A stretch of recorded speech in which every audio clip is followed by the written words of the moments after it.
Can you give some depth on how Harvard University is breaking up the Indian family system and what their long-term goal is? So, as we said earlier, the people like Suraj Jengde from Harvard are going around teaching Indian students, and we have it on film, that they should boycott Indian family structure.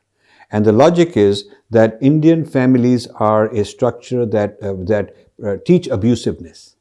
This is a weird thing. That Indian families, mothers, fathers, they teach their kids abusiveness, casteism, superiority complex, that you are better than this and that, biases, prejudices. So they are perpetuating social injustice. So one of the things you have to do to fight social injustice and bring about social justice is to dismantle the Indian family system. That's pretty serious stuff. And Harvard has allowed such discourse or encouraged such discourse without proof. I mean, you would think a responsible thing would be to go and conduct some kind of a statistical database and see what is the bias level in Hindu families and Muslim families and Jewish families and all kind of families, and see if it is indeed the case that Hindu families are especially biased. I wouldn't think that would be the case. But without any evidence and proof, without any peer reviews, such articles and such scholarship perpetuates because it's the Harvard brand name. And that's very dangerous for India. See, the other thing is the ideas from Harvard also come to India. Ashoka University prides itself in being the Harvard of India. And what they are doing through the gender studies department, it's called Gender and Sexuality Studies department, and they're very proud about it because they say India has only gender studies, whereas we have gender and sexuality studies. So with the addition of sexuality studies, they're bringing in Western ideas of queer theory into Ashoka. So they have conferences in Ashoka and they brainwash young children. Again, they're paying 10 lakhs a year for 4 years, 40 lakhs for this undergrad education in gender studies or other liberal arts curriculum, where they teach the children that, for example, they endorse that pornography should be a vital part of education. They have, they bring in so-called experts from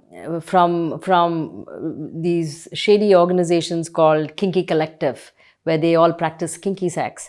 And they bring these people in as experts to teach Ashoka University students that kinky sex has a role.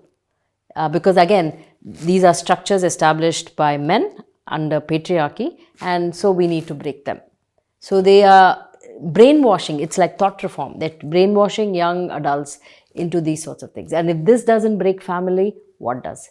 Godrej Culture Labs, on the other hand, also brings these ideas of queer theory into something called the Godrej Culture Lab, which is a sort of a funky place that provides entertainment and discussions in Mumbai, where young people are attracted to these kinds of very trendy places, where they discuss these kinds of things and promote and indoctrinate the youth.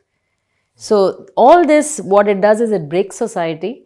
It tells the youth that what your parents are doing is not correct, and you need to disengage, decouple, and sort of commit to these kinds of ideologies if you want to be a global citizen of today. So this is also another way that ideologies coming out of Harvard is pervading Indian society and breaking the Indian. And the Indian government has opened the floodgates and invited foreign Ivy Leagues to set up campuses in India with no restrictions on what they'll teach.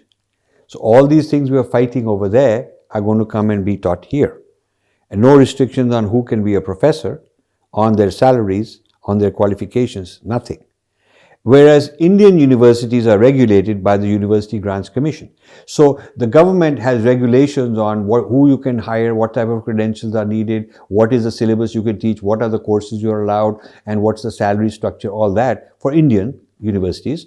But foreign universities are allowed without restrictions, which means that we've actually made it easier for them to come and compete and take over market share from Indian universities.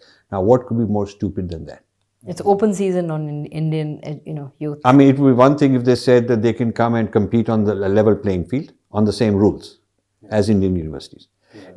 Even better would be if they said they can come and teach those topics where we need help, like technology, but they're not going to teach Indian history and Indian religions because we don't need their help.